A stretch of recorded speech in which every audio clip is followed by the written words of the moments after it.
Hi hello friends, welcome to CET fighters YouTube channel. ನೀವೇನಾದರೂ ಇದೇ ಮೊದಲ ಬಾರಿಗೆ ನಮ್ಮ ಚಾನಲನ್ನು ನೋಡ್ತಾ ಇದ್ದರೆ ಆದಷ್ಟು ಚಾನಲ್ಗೆ ಸಬ್ಸ್ಕ್ರೈಬ್ ಮಾಡಿಕೊಂಡು ಪಕ್ಕದಲ್ಲಿರುವಂಥ ಬೆಲ್ ಐಕನ್ನ ಆಲ್ ಅಂತ ಹೊತ್ಕೊಳ್ಳಿ.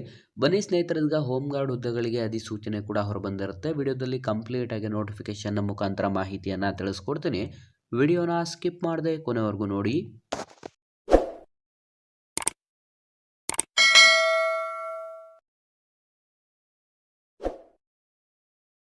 ಇಲ್ಲಿ ಕಾಣಿಸ್ತಾ ಇದೆ ನೋಡಿ ಸ್ನೇಹಿತರೆ, ಖಾಲಿ ಇರುವಂತಹ ಹುದ್ದೆಗಳ ವಿವರವನ್ನು ನೋಡ್ತಾ ಹೋಗೋದಾದ್ರೆ ಕಂಪ್ಲೀಟ್ ಆಗಿ ಈ ಒಂದು ಹುದ್ದೆಗಳು ಹೋಮ್ ಗಾರ್ಡ್ ಹುದ್ದೆಗಳ ಅಧಿಸೂಚನೆ ಆಗಿದ್ದು ಒಟ್ಟು 140 ಹುದ್ದೆಗಳಿಗೆ ಅಧಿಸೂಚನೆಯನ್ನು ಹೊರಡಿಸಲಾಗಿರುತ್ತದೆ. ಗೃಹ ರಕ್ಷಕ ದಳದಲ್ಲಿ ಖಾಲಿ ಇರುವಂತಹ ಹೋಮ್ ಗಾರ್ಡ್ ಹುದ್ದೆಗಳ ಅಧಿಸೂಚನೆ ಆಗಿದ್ದು ಅರ್ಜಿಯನ್ನು ಸಲ್ಲಿಸಲು ಕಂಪ್ಲೀಟ್ ಆಗಿ ನೀವು ಆಫ್ಲೈನ್ನ ಮುಖಾಂತರ ಅರ್ಜಿಗಳನ್ನು ಸಲ್ಲಿಸಬೇಕಾಗಿರುತ್ತೆ. ನಿಮ್ಮ ಒಂದು ಆಯ್ಕೆ ಪ್ರಕ್ರಿಯೆಯನ್ನು ನೋಡೋದಾದ್ರೆ ಯಾವುದೇ ರೀತಿಯಾದಂತಹ ಪರೀಕ್ಷೆ ಇರೋದಿಲ್ಲ. ಕಂಪ್ಲೀಟ್ ಆಗಿ ಎಲ್ಲರನ್ನೂ ಕೂಡ ನೇರ ಸಂದರ್ಶನಕ್ಕೆ ಕರೆದು ಆಯ್ಕೆಯನ್ನು ಮಾಡಿಕೊಳ್ಳಲಾಗುವುದು. ಅರ್ಜಿಯನ್ನು ಸಲ್ಲಿಸಲು 7 ಮಾರ್ಚ್ 2025 ಕೊನೆಯ ದಿನಾಂಕವಾಗಿರುತ್ತೆ. ಹೊಸ ವಿದ್ಯಾರ್ಥಿಗಳು ಯಾರೆಲ್ಲ ವಿಡಿಯೋಸ್ನ ನೋಡ್ತಾ ಇದ್ರ ಡಿಸ್ಕ್ರಿಪ್ಷನಲ್ಲಿರುವಂಥ ನಮ್ಮ ಟೆಲಿಗ್ರಾಮ್ ಗ್ರೂಪ್ ಮತ್ತು ವಾಟ್ಸಪ್ ಗ್ರೂಪ್ಗಳಿಗೆ ಜಾಯ್ನ್ ಆಗಿ. ನೀವೇನಾದರೂ ಪೊಲೀಸ್ ಇಲಾಖೆ ಮತ್ತು ಇನ್ನಿತರ ಸ್ಪರ್ಧಾತ್ಮಕ ಪರೀಕ್ಷೆಗಳಿಗೆ ಎಕ್ಸಾಮ್ ಪ್ರಿಪರೇಷನ್ ಮಾಡ್ಕೋತಾ ಇದ್ದರೆ ಡಿಸ್ಕ್ರಿಪ್ಷನಲ್ಲಿರುವಂಥ ನಮ್ಮ ಪೊಲೀಸ್ ಫೈಟರ್ಸ್ ಯೂಟ್ಯೂಬ್ ಚಾನಲ್ಗೆ ಸಬ್ಸ್ಕ್ರೈಬ್ ಮಾಡ್ಕೊಳ್ಳಿ. ಸ್ನೇಹಿತರೆ, ಈ ಒಂದು ಹುದ್ದೆಗಳಿಗೆ ಆಯ್ಕೆಯಾದಂಥ ವಿದ್ಯಾರ್ಥಿಗಳಿಗೆ ಕಂಪ್ಲೀಟಾಗಿ ಉತ್ತರ ಕನ್ನಡ ಜಿಲ್ಲೆಯಾದ್ಯಂತ ನೇಮಕಾತಿಯನ್ನು ಮಾಡಿಕೊಳ್ಳಲಾಗುತ್ತದೆ. ಅರ್ಜಿಯನ್ನು ಸಲ್ಲಿಸಲು ಕನಿಷ್ಠ 10ನೇ ತರಗತಿ ಪಾಸಾದಂಥ ಮಹಿಳಾ ಮತ್ತು ಪುರುಷ ಅಭ್ಯರ್ಥಿಗಳಿಂದ ಅರ್ಜಿಗಳನ್ನು ಕೂಡ ಆಹ್ವಾನಿಸಲಾಗಿರುತ್ತದೆ. ಅರ್ಜಿಯನ್ನು ಸಲ್ಲಿಸಲು ನಿಮ್ಮ ಒಂದು ವಯಸ್ಸಿನ ಮಿತಿಯನ್ನು ನೋಡ್ತಾ ಹೋಗೋದಾದರೆ ಕನಿಷ್ಠ 18 ವರ್ಷದಿಂದ ಗರಿಷ್ಠ 45 ವರ್ಷದ ಒಳಗಡೆ ಇರುವಂಥ ಆಸಕ್ತ ಅಭ್ಯರ್ಥಿಗಳು ಅರ್ಜಿಗಳನ್ನು ಸಲ್ಲಿಸಬಹುದು.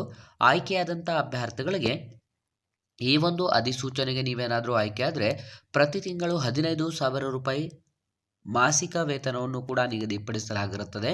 ಮತ್ತು ಈ ಒಂದು ಅಧಿಸೂಚನೆಗೆ ಅರ್ಜಿಯನ್ನು ಸಲ್ಲಿಸಲು ನಾವು ತಿಳಿಸುವಂಥ ಅಡ್ರೆಸ್ಗೆ ಭೇಟಿಯನ್ನು ನೀಡಿ ನಿಮ್ಮ ಒಂದು ಅಪ್ಲಿಕೇಶನ್ ಫಾರ್ಮನ್ನು ಪಡೆದುಕೊಳ್ಳಬೇಕಾಗಿರುತ್ತದೆ.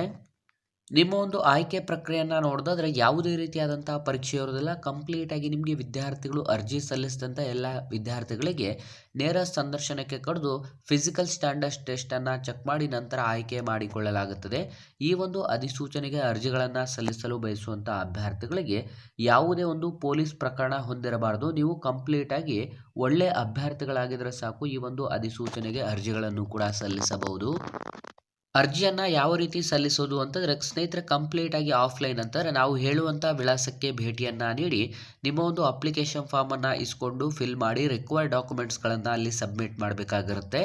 ಜಿಲ್ಲಾ ಗೃಹ ರಕ್ಷಕ ದಳ ಕಚೇರಿ ಕಾರವಾರ, ಗೃಹ ರಕ್ಷಕ ದಳ ಸಮಾದೇಷ್ಟರು, ಉತ್ತರ ಕನ್ನಡ ಜಿಲ್ಲೆ ಅಂತಲೂ ಕೂಡ ನೀಡಲಾಗಿರುತ್ತೆ. ಈ ಒಂದು ಪ್ಲೇಸಿಗೆ ಭೇಟಿಯನ್ನು ನೀಡಿ ನಿಮ್ಮ ಒಂದು ಅಪ್ಲಿಕೇಶನ್ ಫಾರ್ಮನ್ನು ನೀವು ಇಸ್ಕೊಂಡು ಫಿಲ್ ಮಾಡಿದಂಥ ಅರ್ಜಿಯನ್ನು ಅಲ್ಲಿಯೇ ಕೊಟ್ಟು ಬರಬೇಕಾಗಿರುತ್ತೆ, ರಿಕ್ವೈರ್ಡ್ ಡಾಕ್ಯುಮೆಂಟ್ಸ್ಗಳನ್ನು ಅಟ್ಯಾಚ್ ಮಾಡಿಬಿಟ್ಟು.